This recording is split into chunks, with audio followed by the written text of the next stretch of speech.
So I thought it might be fun today to talk about stairs and railings.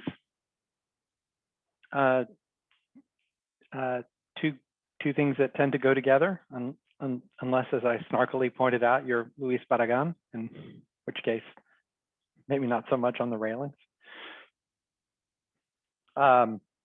Anyway, so I've got a project here, and if I can actually grab it, here's a stair.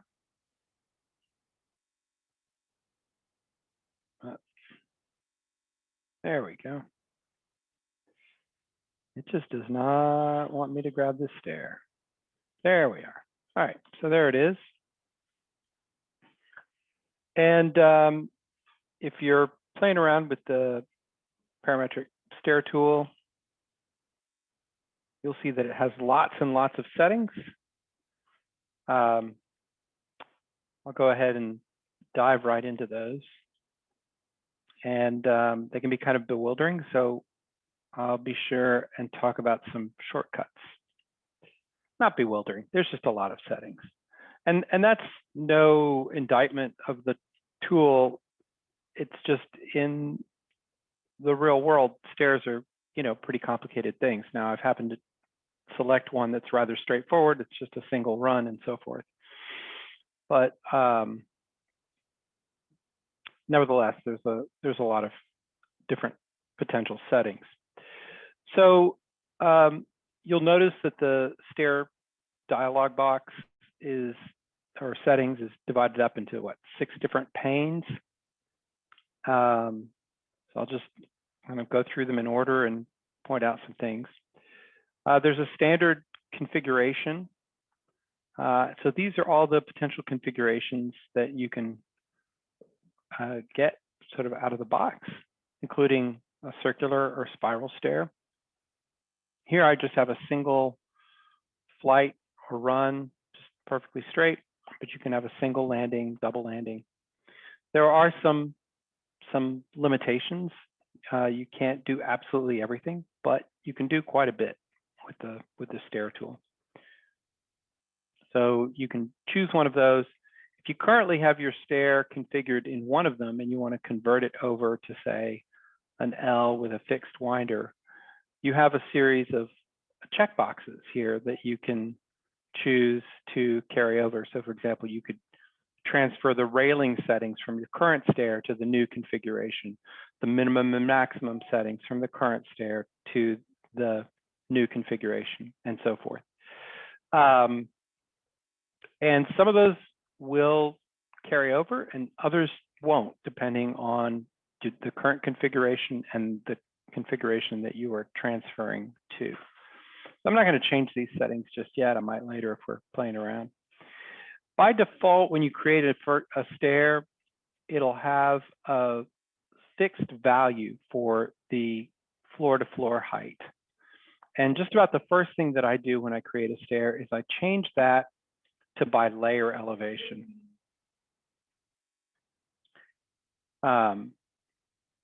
So I'm going to cancel out of this and I'm going to go to my stories because that's kind of important.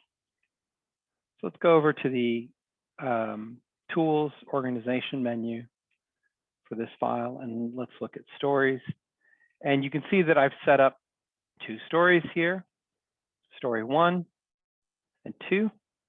And each story has a series of layers and levels associated with it.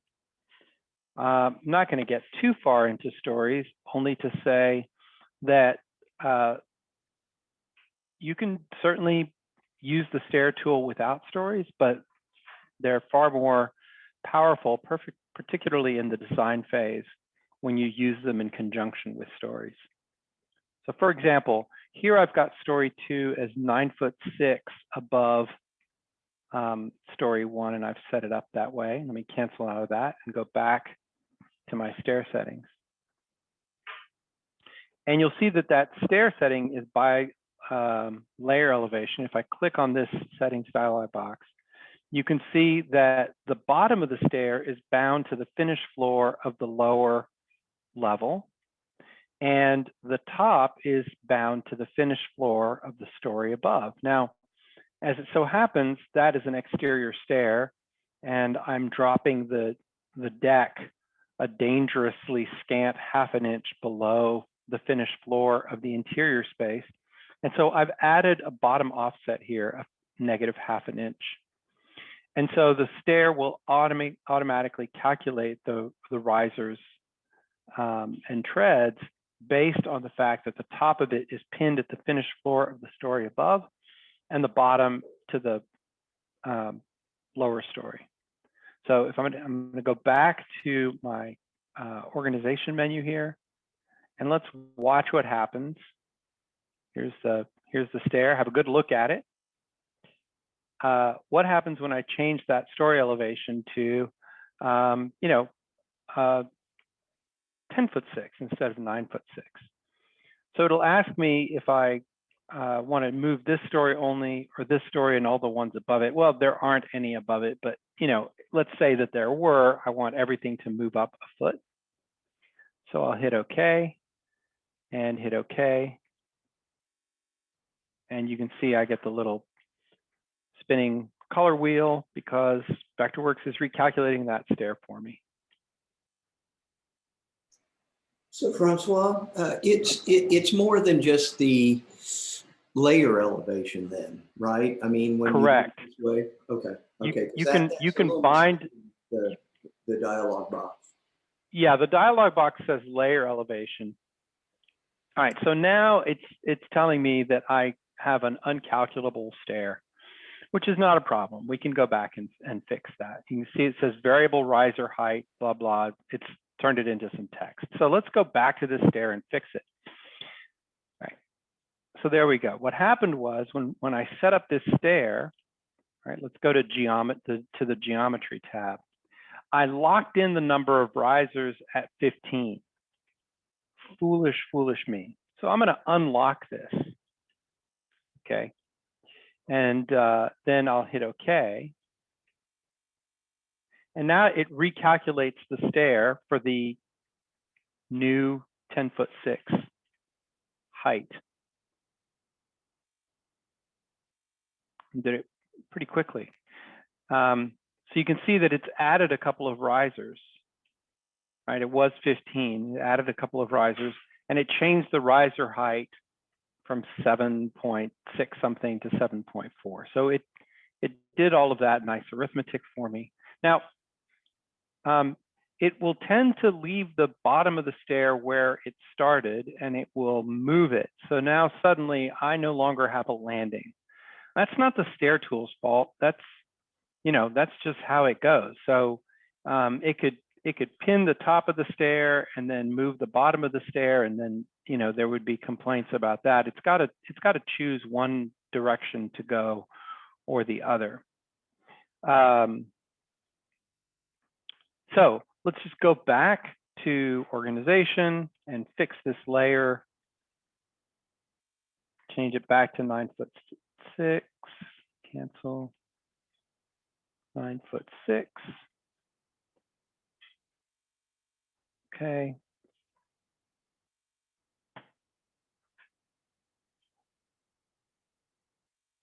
So I've got a reasonably detailed stair here. I've got the treads, I've got the stringers, I've got the handrail, I've got the guardrail.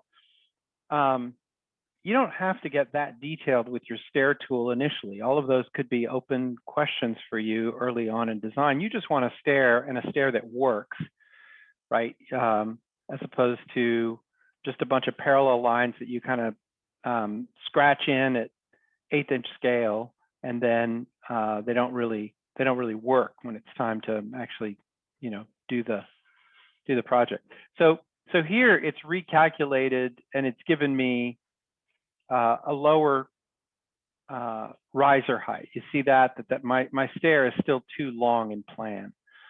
So I'm going to go back, and I'm going to deliberately ask for an illegal number of risers. I'm going to ask it to give me 14 risers, and I'll hit tab. And I get a dialog box that tells me that 14 is going to be over an 8 inch riser, and 7 3/4 is the maximum riser height that I've defined as legal for this stair because it's a residential, not a commercial stair. And so it very graciously suggests 15 risers because that's the most risers, fewest risers it can give me and still have a legal riser height. So I'll just hit OK and it recalculates.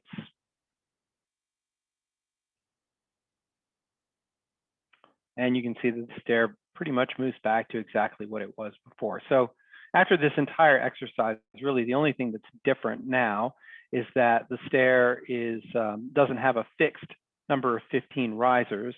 It just has whatever risers it needs to be. So let's go back to the settings and continue on with all of these. So I could lock the tread depth if I wanted, that little padlock symbol, right? And so I could specify a minimum tread of 10 inches. I want everybody to get their exercise. So that's going to be the steepest stairs I can manage. And the riser height, here we go.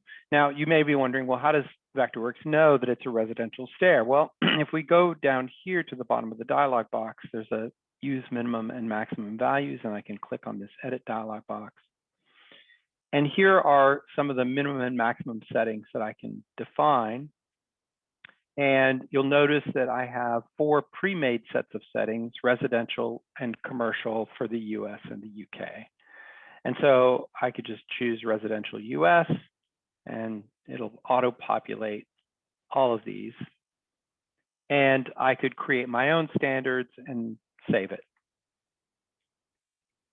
So that's how it knows not to go over 7 3/4 inches on the riser. So the stair width is just that. That's fairly obvious. I could specify a length, but quite frankly, I would rather Vectorworks calculate the length because it's going to figure it out much faster than I could. So I'm going to leave that one unpadlocked. Likewise, you saw the trouble that I got myself into when I fixed the number of risers at 15. It doesn't really give me any latitude for some design changes. I can ask Vectorworks to draw the top tread, and it will do just that. It'll model a top tread, but you can see that the way I have my model set up, I've got this little piece of structure that I've modeled myself. So I don't need the top tread modeled. I'm going to handle that with the deck that rests on this steel structure.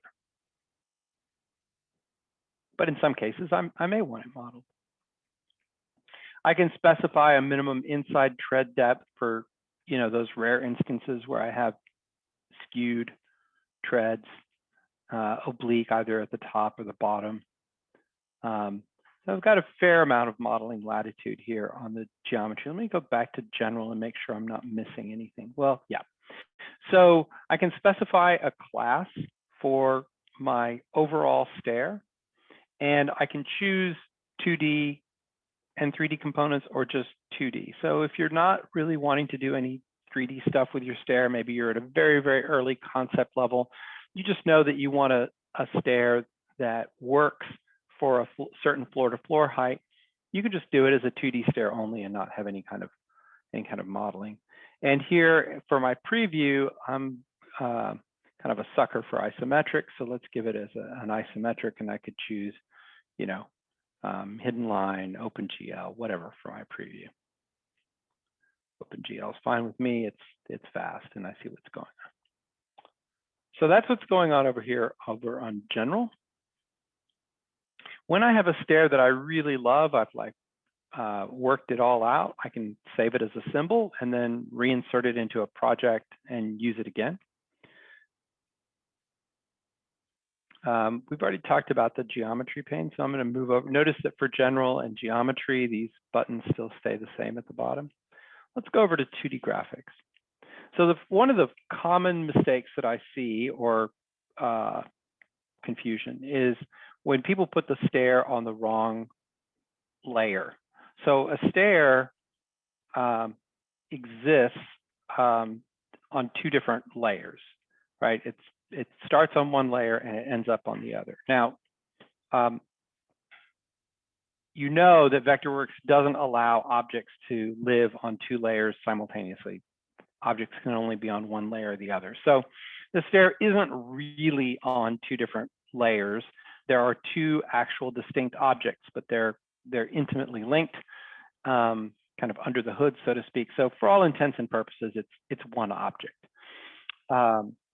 So the rule is you always want to insert the stair on the lower of your 2 layers and have it rise to the upper layer. You don't want to insert the stair and have it go down.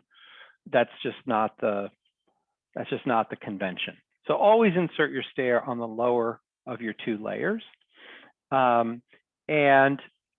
If you want the stair to appear on 2 layers, which you might not, it might just be 3 steps on a landscape plan, for example. You don't have to have an upper layer, so to speak. But if you do, you want to be sure and show the top graphic as well as the cut graphic or the bottom graphic. So the convention that I like to use is a break line that's dashed above on the lower level, and then see the full stair in plan on the upper level. Different parts of the world have different conventions, right? So, and then I can include a top graphic on the upper floor. And this is where I specify where that stair is going to. And that's also coordinated over here on by layer elevation, right? It knows that I'm going to the finished floor of the story above.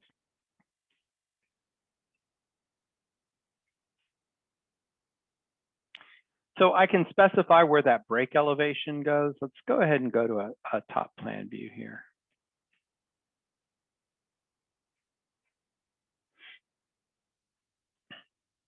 So there's my stair. Right. You can see that it's shown dashed above. So I can change where that cut plane is. I can make it at 3 feet, 15 degrees instead of 5 feet and 30 degrees. Whatever you like, whatever looks good to you. You can give a separation in page inches for your break. Maybe it's 0. Any number of options here. You can show your nosings, show your stringers or not, right? And then you can also show a headroom outline. So this is a useful tool because it shows you where you start to hit that sort of 6/8 headroom. Now that's an approximation because the stair doesn't really know what the thickness of the whatever it is that you're using to model a ceiling up above is. So treat that with a grain of salt. Be sure and check it for yourself. But as a coarse sort of first level approximation, that headroom outline is pretty useful. And then in plan, these are all 2D graphics, right? So in plan, I can show handrails, top rails, posts, show the railing above the stair break, all of those things. So those are all of my options here. And there are quite a few. So it turns out that after you've set this up for 3 or 4 or 5 or 6 stairs, you might get a little tired of doing this over and over again. You could, of course, still save it as a symbol. But another cool thing that I really want to point out is that up here, there's under 2D graphics settings, you see there's a save button and there's this pull down menu, and Vectorworks ships with various sort of graphic standards in 2D, right? And then I've added one over here. And so when I set all of these parameters the way I like to see them and hit save and give it a name, now it's going to show up in that list for me. And so if I just don't have a stair as a symbol, but I've gone ahead and saved those settings, I can just apply them very easily.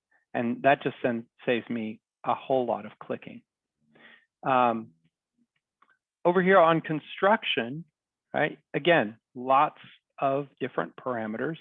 And you can see that once again, I have all of these settings, concrete, US, UK, stringer underneath, so forth, right?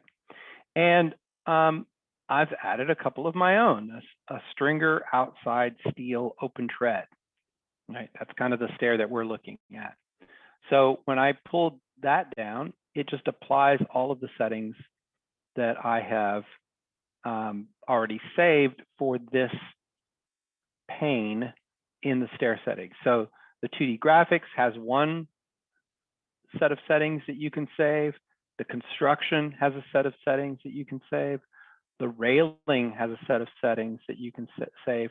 And the graphic attributes have a set of settings that you can save. And so I can mix and match.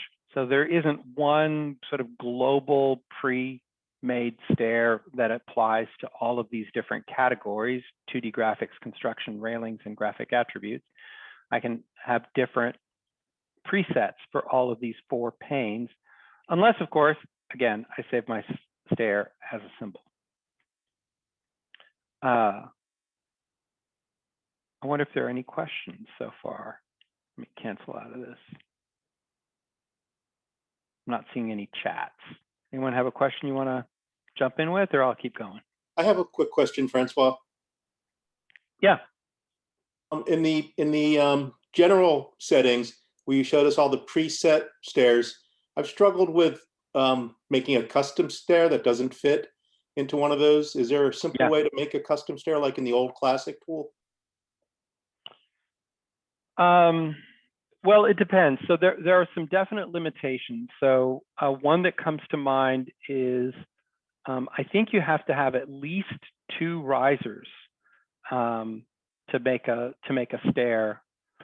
It won't let you make a stair with just 2 treads and a rise, or 2 rise. Yeah, I don't remember if it's 2 or 3, but there's a bottom limit as to how many steps you can create. So that's one.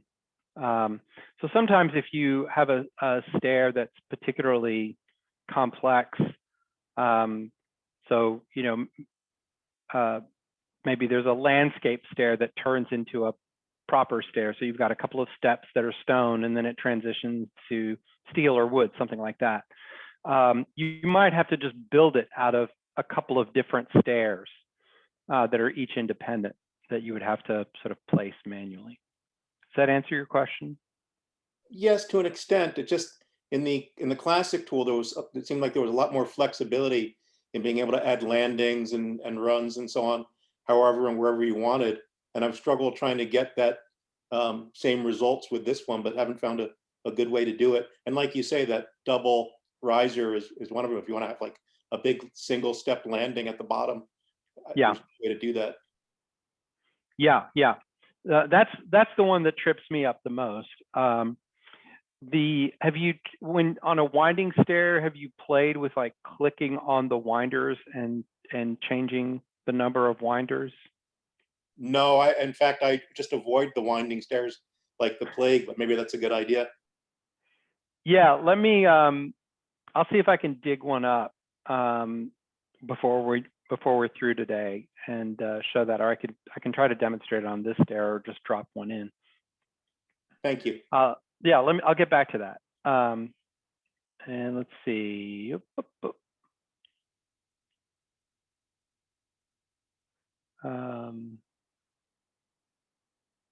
Oh, gotcha. Yep. Sherry's in the room with me, so she's just asking me to repeat the question out loud so that she can hear it. So the question is that Harlan had, Sherry, was about what to do when you have custom designs that require flexibility that the stair tool doesn't give you. Because the old custom stair tool, in some ways, was more flexible, but it just didn't have the modeling robustness of the current stair. So it's a trade-off.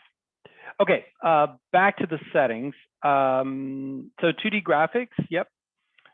Construction, so I've got one where I do an outside stringer.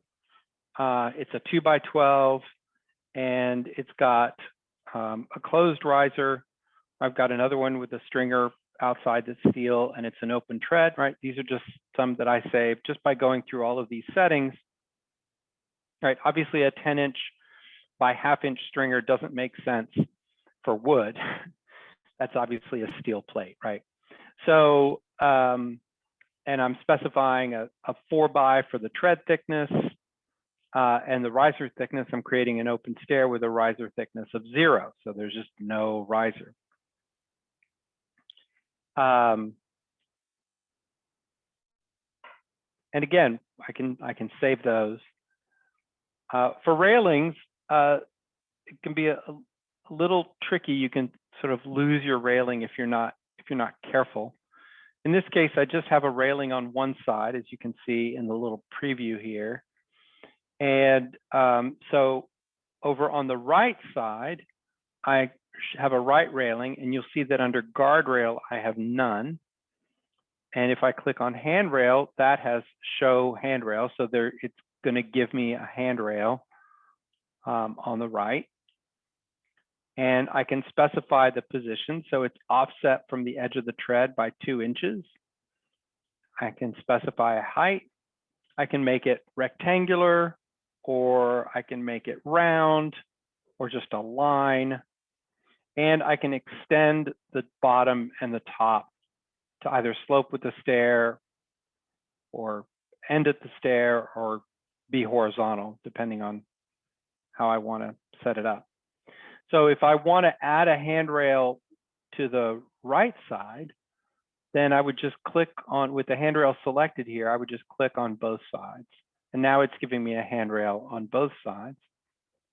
And then for guardrail, I need to show the guardrail. So now it's showing me a guardrail on both sides, but I can deselect both sides here. And now I can specify a different guardrail on the left and the right side. So I'm just going to go to the right side and turn off the guardrail, and it leaves the guardrail on the left. So now I've got 2 handrails left and right, but 1 guardrail only on the left. So if I want to go back to what I had before and get rid of that handrail on the left-hand side, then I would just click on the handrail over here. And under right railing, I would make sure that that's shown. And then under left railing, I would just hide or deselect show handrail. Or I might decide I want the handrail and the guardrail to be on the same side. And over on the right, let's just get rid of it altogether and not interfere with what's going to happen up at the top with the guardrail at the top of the deck there. That's going to be overlooking the stair. And again, here we go. I've got a steel flat stock railing that is all preset. So let's look at the left here, right? So let's look at the guardrail. I can position it either beside the stair, and here it's offset by 0. So it's just kind of welded to the side of the stringer. I can specify what the top rail is, what its width and height is, whether there even is one, whether there's a frame that sort of terminates the guard panel at the top and the bottom, what the dimensions are of that, whether it's round or rectangular, flat, whatnot. And then I can specify the number of posts. Either I can put a post on every tread or just specify some approximate distance, and then Vectorworks will just get as close as it can to 4 feet and array that with an evenly spaced posts. So that's how I got to this guardrail.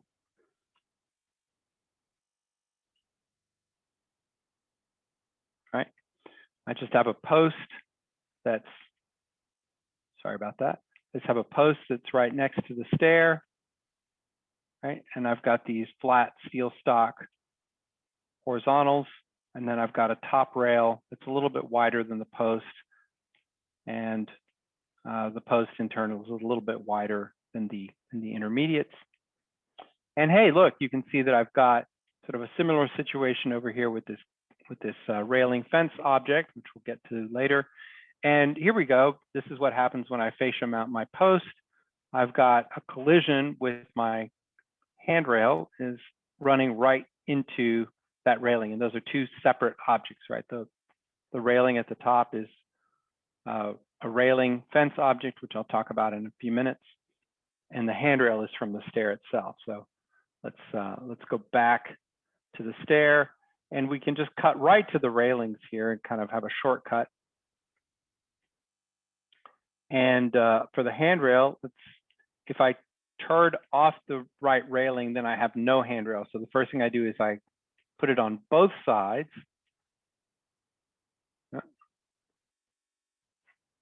Show guardrail. There we go. So under the handrail, I'll go ahead and put it on the left, show it on the right, turn it off. It stays on the, likewise, show the guardrail on the left, but on the right, turn it off. So now I've moved my handrail over to this side, and I no longer have that conflict.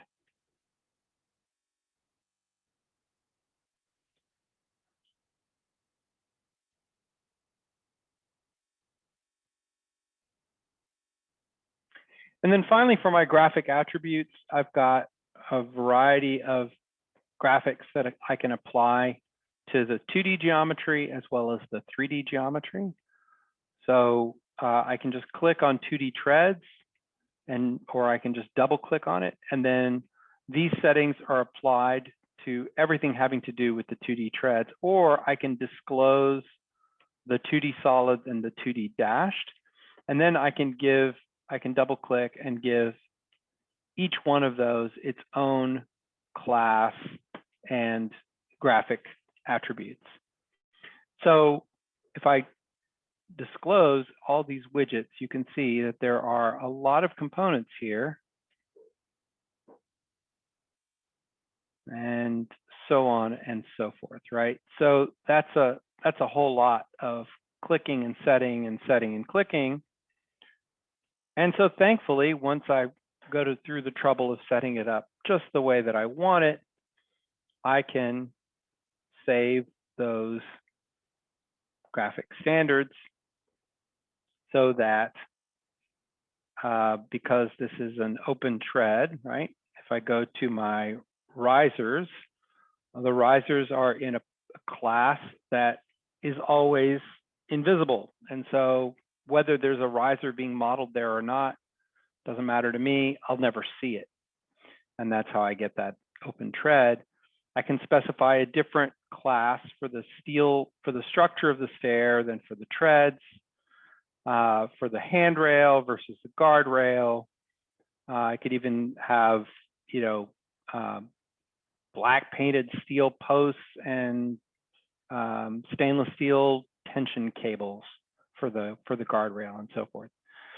So nice to be able to customize all of those settings, and it can take a while. So thankfully you can save it. So this is what for steel stringers, this is the convention that I use graphically, or if it's an interior stair, slightly different.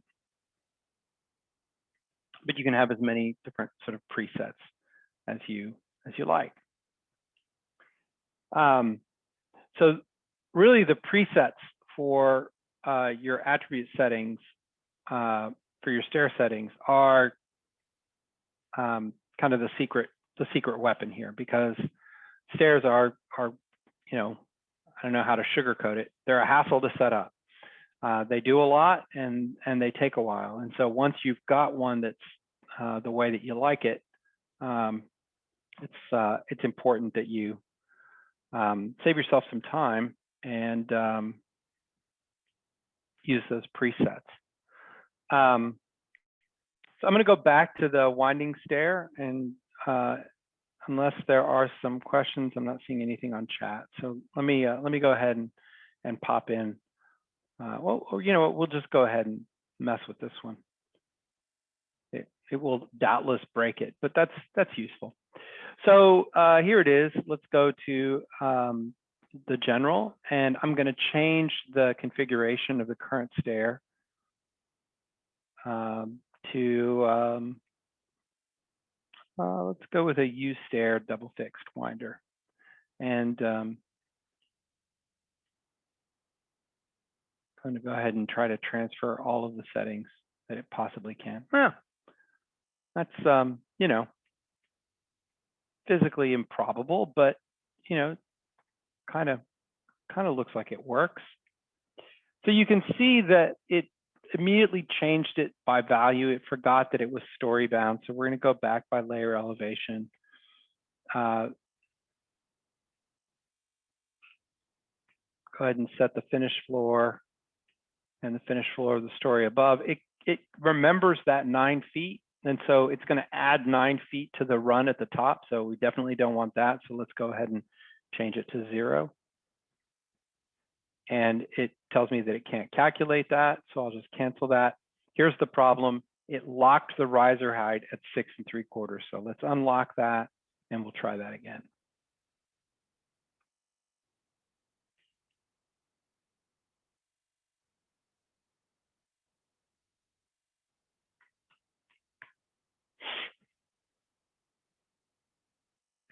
Okay. And because I'm mean, I'll change the riser to 10 inches, or the tread to 10 inches. And let's go to geometry. Okay. Yeah, that's good. So now you can see that the geometry is different over here because it's now a winding stair. So there's a lot more complexity to it. It's assuming that I want to go ahead and maintain a consistent width for all 3 runs. And that's what this little link or chain icon is that all 3 of these are bound. Let's go ahead and change that to a 38-inch stair just because we can. I'm surprised these aren't changing on their own, but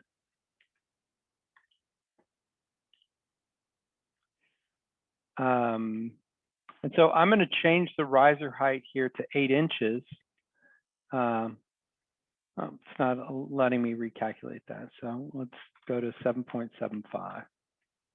And so because 7.75 is not really, doesn't give me even risers throughout, it's offering to recalculate that as 7.633. So I'll just go with that. So there you go. You can see that it changes that. So I can specify the number of risers for each of the runs, right? So if I add, say, I'll do 5 risers on the first run, it'll take 1 away. I don't know if it'll let me do 2 in the middle. Yeah, it does. About that. So there we go. 5, 2. Let's do, we'll do 6, 2, and 5. Sure, that sounds great. And here at the inside corner, it's giving me these distances, the offset from the corner, right? Which are rather, it's just trying to maintain this 10'5" width, which it arbitrarily selected. So I'm going to let it calculate that 10'5". I don't know what that is. Let's go ahead and make that offset number 2 inches. And I'm going to lock these down.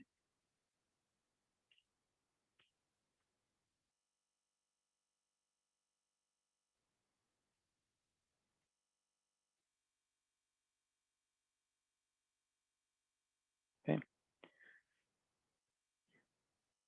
And it's giving me this minimum inside stair tread depth of 4 inches. So I'm going to change that to 2, and that's why it's giving me these little exclamation points.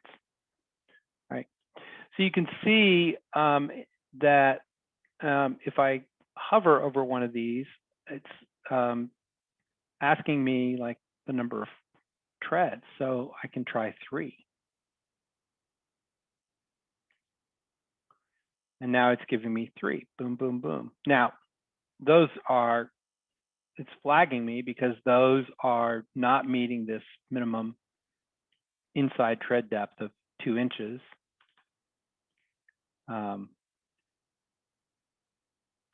should know what that has to be. I'm not pretending this is a legal stair.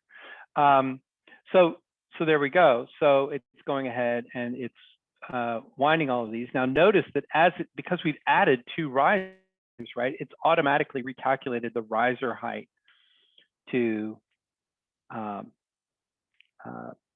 quite a bit less. So let's go back to 7.75. Right. And now it's taken those extra risers off at the beginning. So let's go ahead and make that 5 and that 4. Okay, I'm happy with that.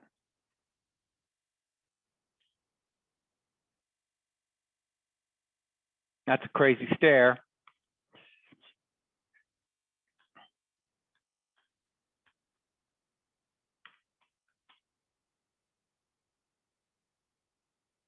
It's not going where I want it to, but you know.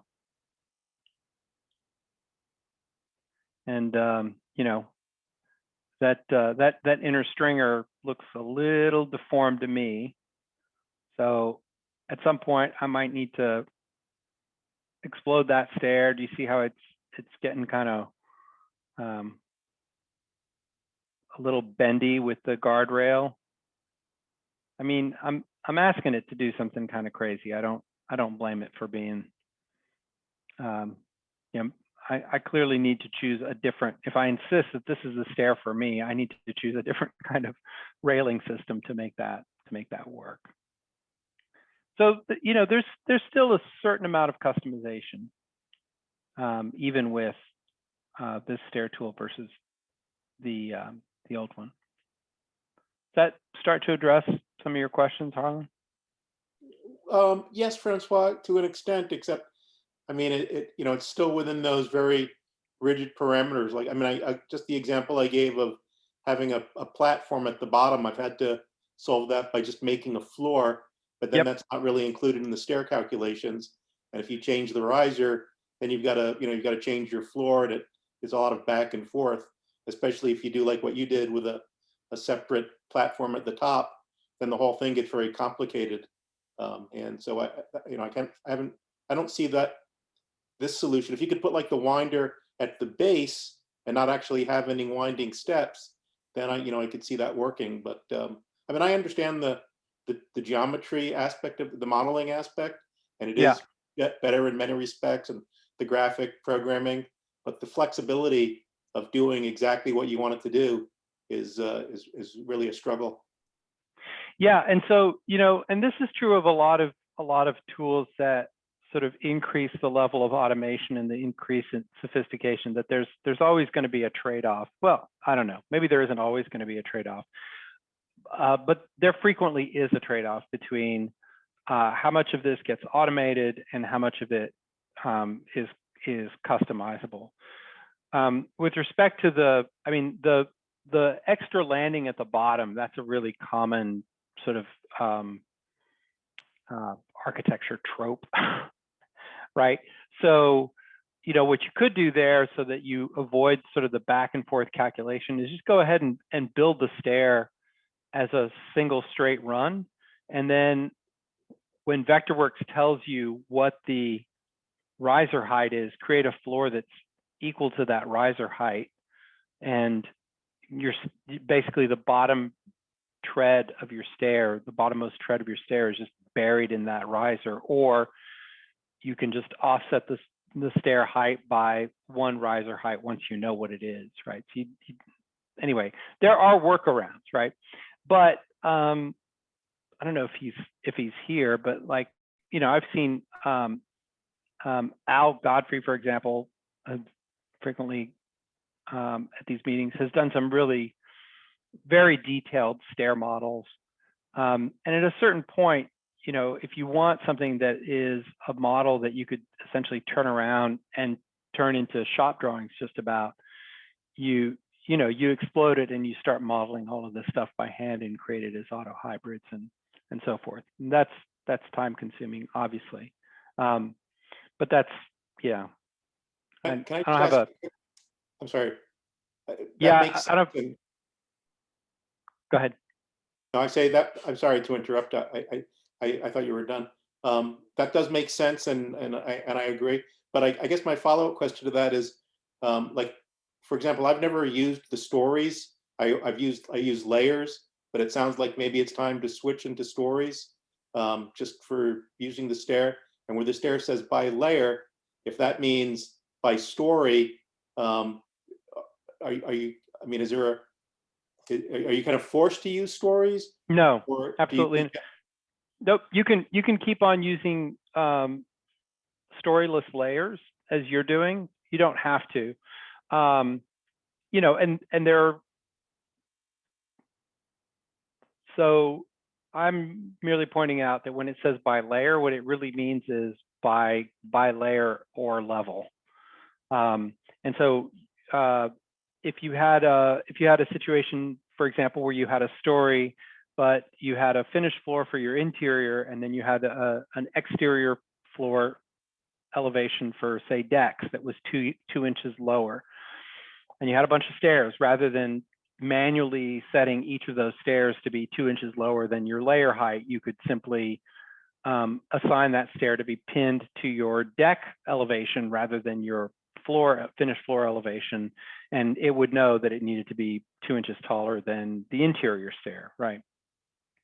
So no, you don't have to use stories for stairs to work, but stairs do recognize story levels in addition to layer elevations, and so that's sort of one more reason to use stories, but you don't have to. Have you given one of your talks on stories that I've missed, or do you recommend moving it toward stories? Yeah, we've talked about stories in the past, and I'm sure we'll talk about them again. I find stories to be really great for walls, and stories are great for early design in particular. I mean, they just have all sorts of uses, but the example that I gave is just, you know, what happens when you change your story elevation. If you've got 3-4 different levels to your project, you move one story, it moves all the stories potentially above it or below it. All your stairs recalculate. You still have some cleaning up to do, but at least you know that your stairs are the correct geometry. You might need to move them. You might need to create some increased headroom. But yeah, stories are nice to have with stairs, not have to have.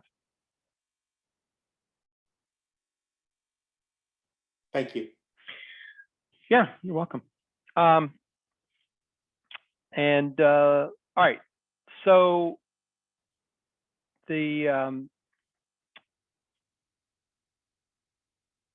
going to, if I revert to save, we're just going to lose this. So just see what happens if I undo. Yeah, there we go. That was easy. All right, so here's the stair. That's great. If we go to the upper floor, you can see that the stair is here. And then what I have is this railing fence to object, which is something else that I wanted to touch on today. And right, so for example, here I have a short little piece of this railing fence object, which isn't quite perfectly integrated with the stair, right? I've got a little bit of tweaking to do so that those two posts are coincident. But you know, it's on its way. And the way this tool works is essentially you go ahead and you draw a path.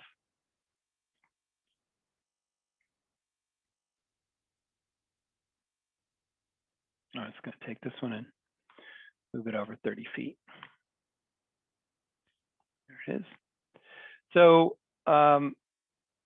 it lives over here on the furniture and fixtures palette, railing fence. You can use it for fences. You can use it for railings.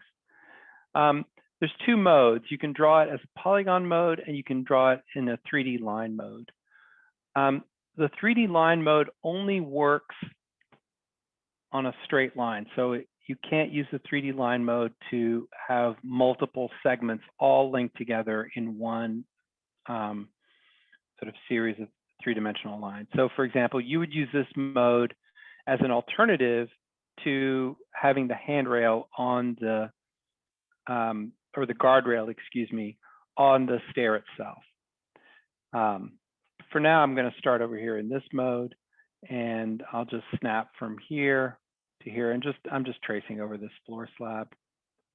Nothing too shocking there. Right. And it's going to make this post or this railing, and let's see what that looks like. It's a lot more fun in 3D. Not very exciting. I don't know. That's kind of cool. It's got a bit of a nautical theme to it. All right, so so here we go. Let's look at the settings here. First thing is, for really complex handrails, I recommend that when you pop this open in the settings, that you change from right isometric to a 2 or a 4 meter section to pre-visualize it. It just makes the tool run faster. So do that. It'll give you enough of an idea so that you can see what it is that you're designing. Right, and I'll just open GL it because I just love OpenGL. So there we go. I can specify what the top rail is. Let's go ahead and make that rectangular. Right. The visualization is really useful because width and height can be a little confusing.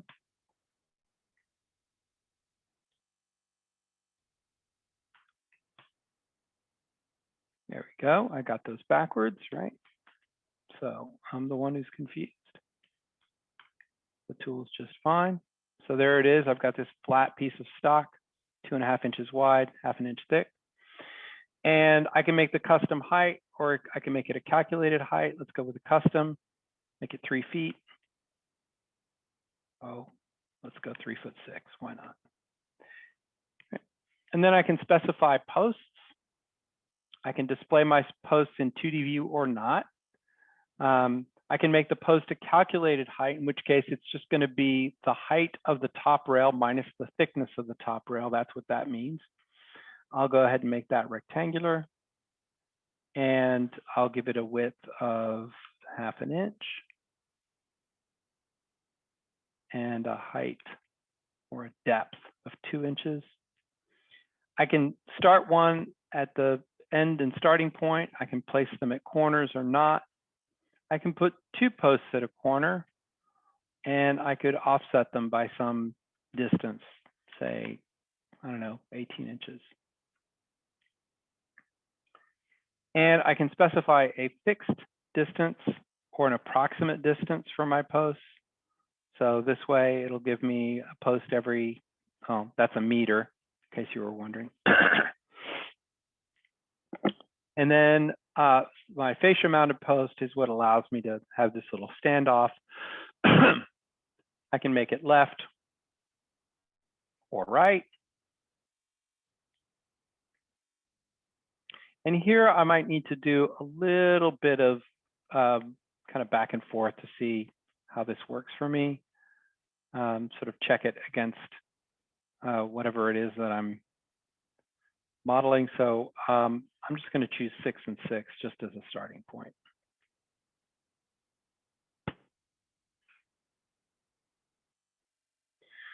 And then for the frame or panel, I can either choose a panel or a frame.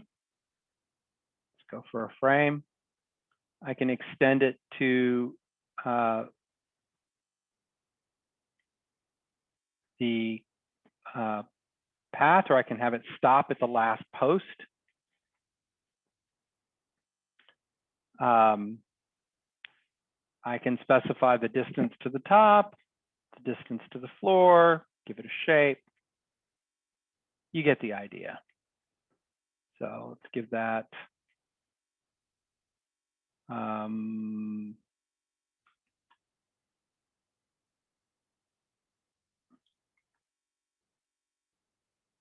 and I could create vertical frames or not.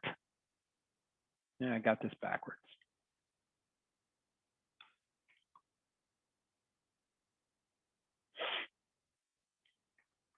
create some horizontals. Unless you really insist, I would get away from round. And even if you mean for them to be round, go ahead and make them rectangular, but thin. I suspect you'll speed up your calculation time.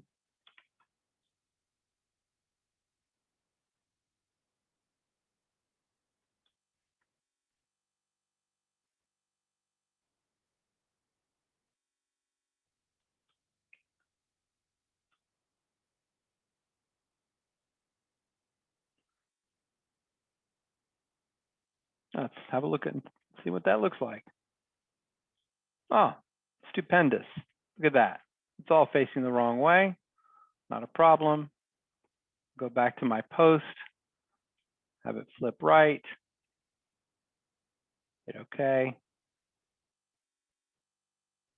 Golly, that's better.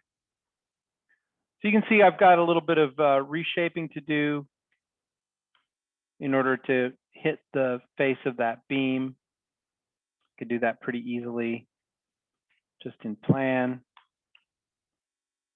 Just use the reshape tool in a marquee mode. Move that out 2 inches.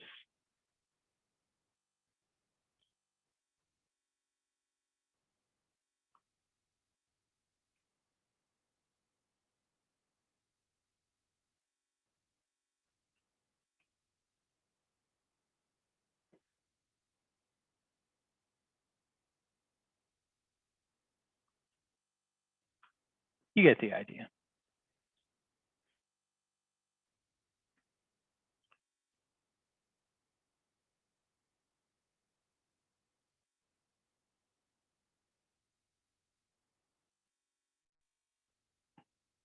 So, ultimately, can play with those settings. And like the stair tool, once I've got everything set up the way that I want, right, I can save this as a symbol. So in fact, let's go ahead and demonstrate that. Remember, there was that original railing.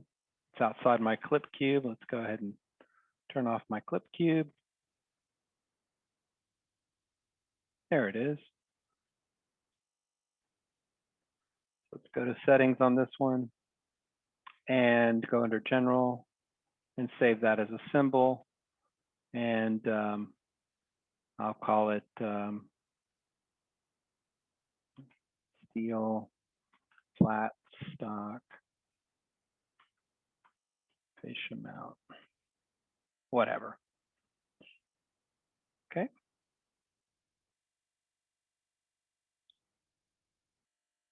And then I can take that, go to this new one, and under general,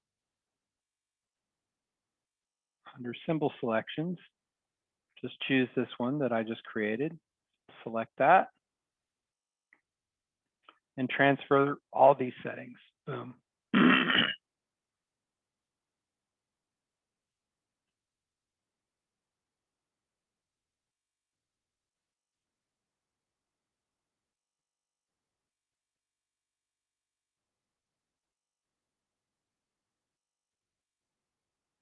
Which didn't transfer all the settings. It's still in the none class, but I can fix that. Well, let's look at those settings. Yeah, it didn't transfer the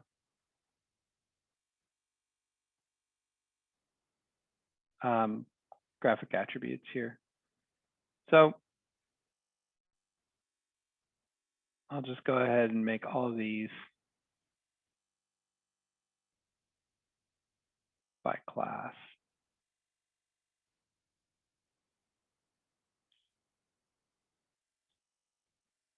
Not sure why it didn't transfer.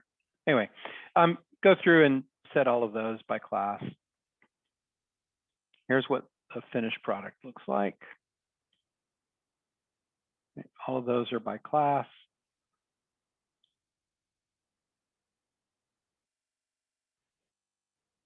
So I can use this for fences, rails, or, you know, going back to our friend the stair here.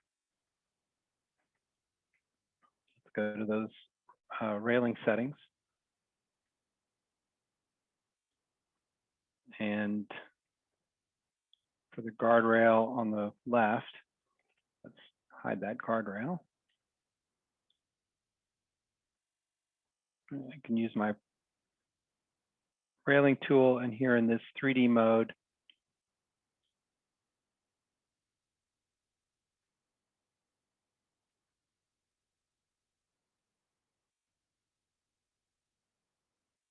from that endpoint,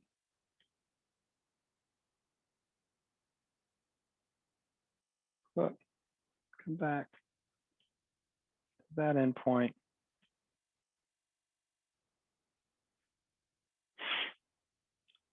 And then again,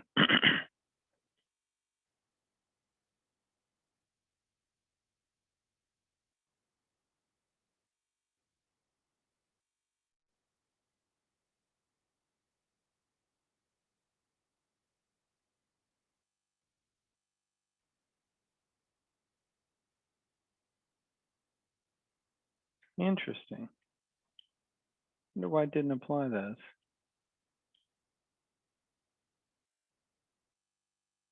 There we go.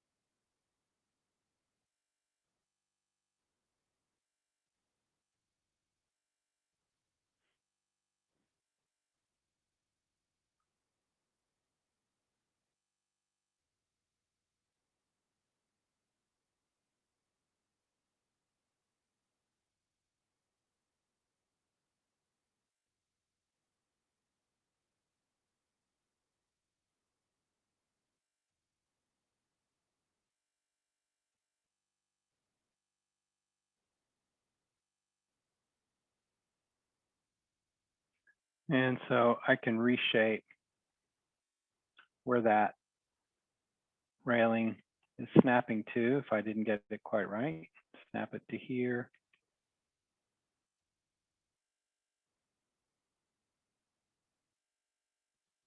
Snap it to there.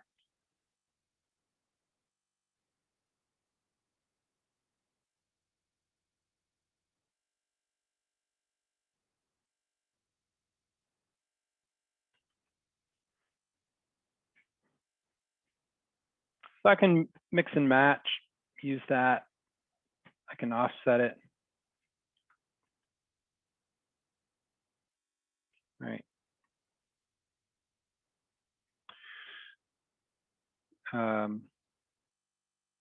Use the fascia mounted posts.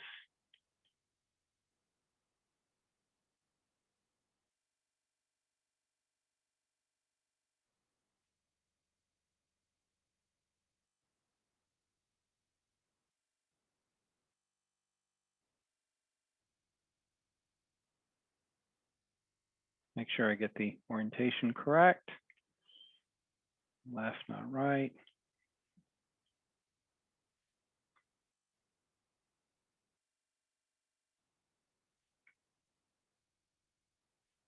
And so on. Kind of fiddle with it till I get it right.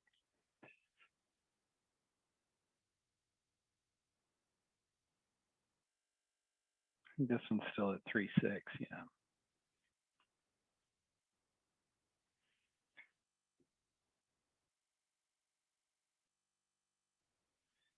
So that's how that tool works. You can mix and match or use the railing that comes with the stair. For the winding stair that we were experimenting before, you're probably better off using the railing fence tool and sort of running each segment individually rather than having Vectorworks sweep it out, because you'll get these sort of weird bends with winders. So Any, let's see, let me check the chat. Nope, nothing in chat. Any questions from anybody? Yes, I have a couple. So can we borrow any of the attributes from a stair railing and use it on a fence guard or fence railing? No, that's a good idea though. Yeah.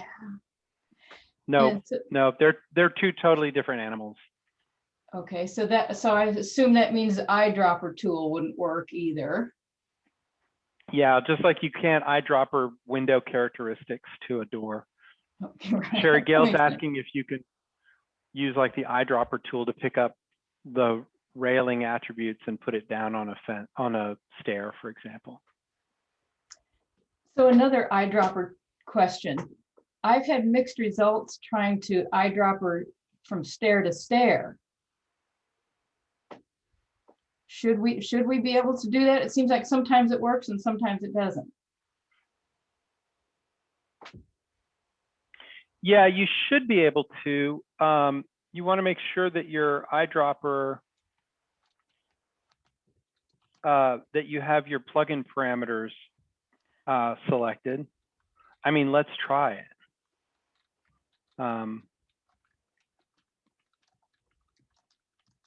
Let's put in a stair.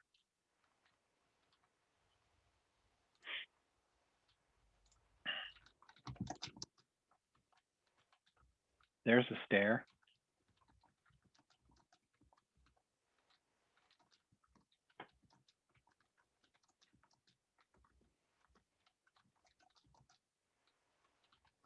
And a beautiful stair it is. So let's go.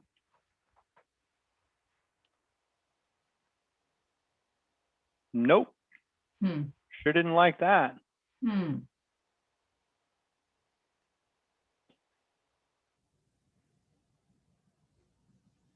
But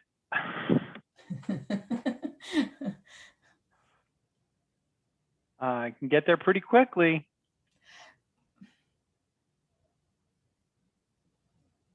Not quite the eyedropper tool, but this is where these presets really.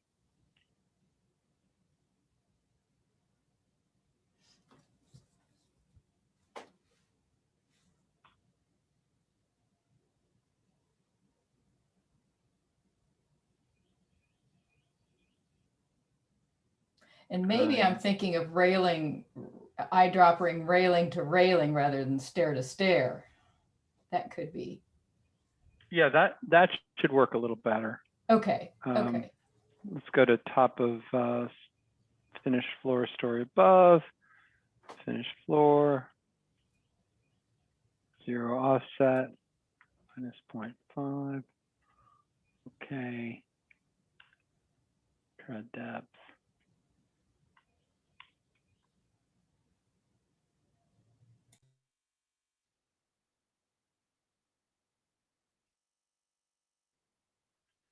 Yeah, so I want to be sure and tell it to go to floor 2 so that it's not.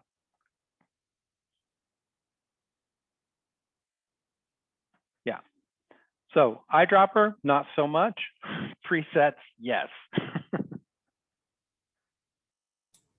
Got it. Thanks. Yep. And let's try the eyedropper on the handrail or the railing fence. And Francois, you can go back to a stair that you had created before that you liked, right? And make it a preset. Sure, absolutely. Yeah, you can definitely do that. You don't have to recreate the effort. That's right. In fact, those preset settings are saved in your user folder.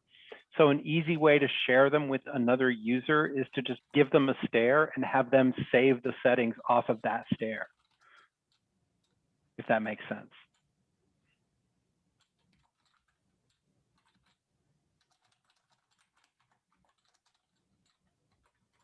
I can't tell if that did anything or not.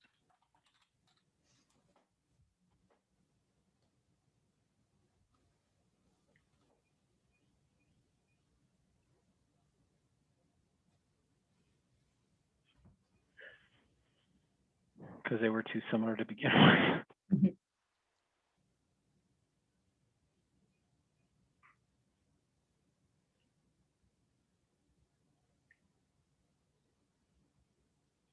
Yeah, it didn't transfer the class, interestingly enough.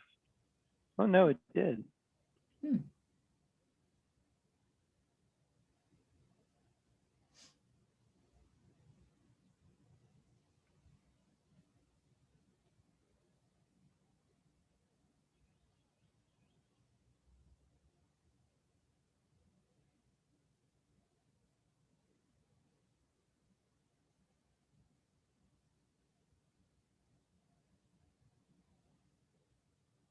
Yeah, I have to do all this one at a time. That's funny.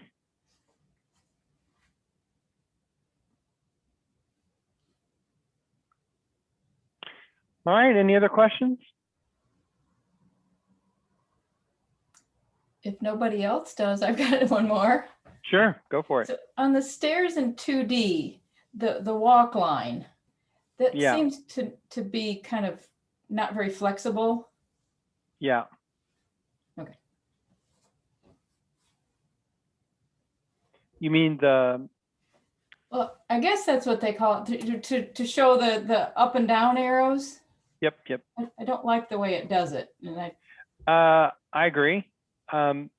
What my beef about it is that, well, I've got mine in a set to be in a particular class. Let me turn that class on.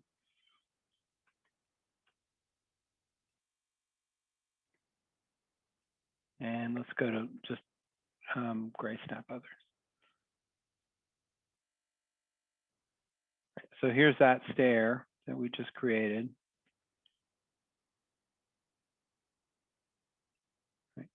What I don't like about it is that when I have a dashed line, it goes all the way to the end. It doesn't stop at the dash break. That does not work for me particularly well. So if I have it below the stair break, oh, I can just turn that off. Let's see how that works. Oh yeah, that's what it is. It doesn't give me an arrow there. okay, that's what, yes. That annoys me. So do you just put in your own arrows? Yeah. Okay, good enough. In Thanks. annotations. Yep. Well, I think Yep. you can create an arrow there. I've got a stair that I had done that. It's a different style arrow. Well, let me go to my graphic attributes. Maybe it's me. Let's see. Walk line and markers.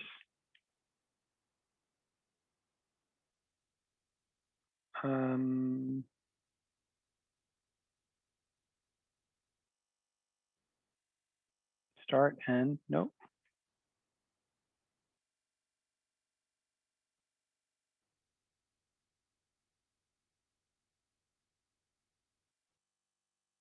Yeah, this is grayed out for some reason.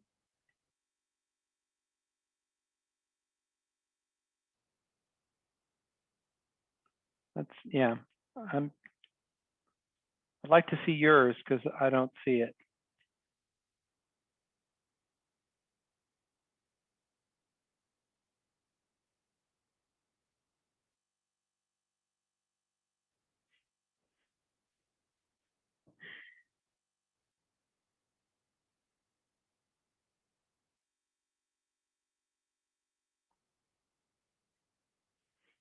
Any other questions? Yeah, Francois, it's Bill Vandersteel. I Bill. completely pitched out and forgot about the meeting until now. So I guess if you have it recorded, how do I access the recording when it's available? I'll email you a link if you remind me. Okay, will do. Yep. Oh, not that we need to spend a whole lot of time on it, but you know, here's an example of a stair that's not on 2 layers. It's just, you know, just an outside deck. sorry, was that Don? Were you about to say? Yeah, well, I just sent you a screenshot of Oh, what I have on my stairs.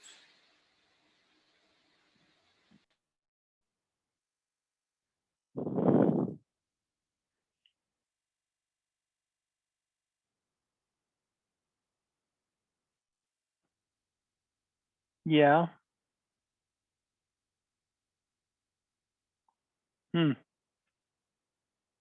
Well, I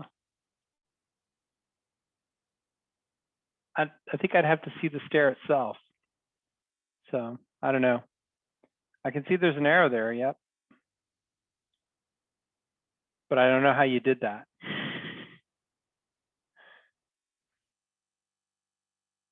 Francois, I Yep. think you can get that arrow through the stair data dialog box by choosing walk line. Okay, great. Oh yeah, there you go. Sweet. So that's that.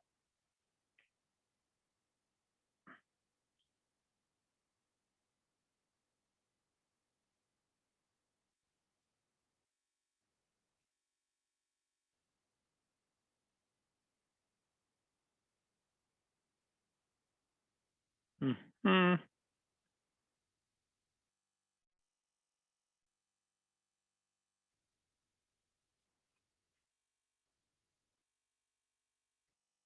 That's just giving me the walk line length there.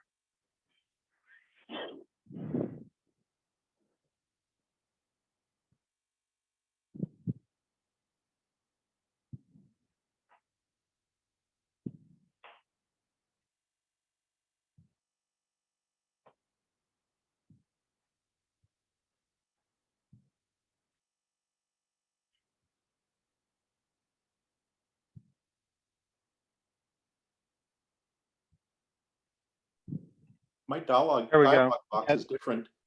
No, there it is. It's show markers at break. That's what it is. It's over here on the left. That's what it is.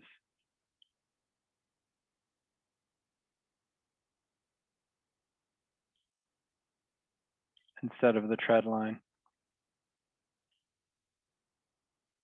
All right. Thanks for helping me find that. Thanks to both of you. Well, another cosmic mystery solved. All right. Anything else from anyone? Thank you so much. Yep. Yes, thanks as always. Very good. Thanks, Francois. And Bill, I'll Thank send you. you a link to that recording when it's available. Okay, thank you. I'll send an email just in case. All right. Yeah. Okay. All right. Thanks, Thank everyone. you. Bye. See you next month. Bye-bye, Bye. everyone. The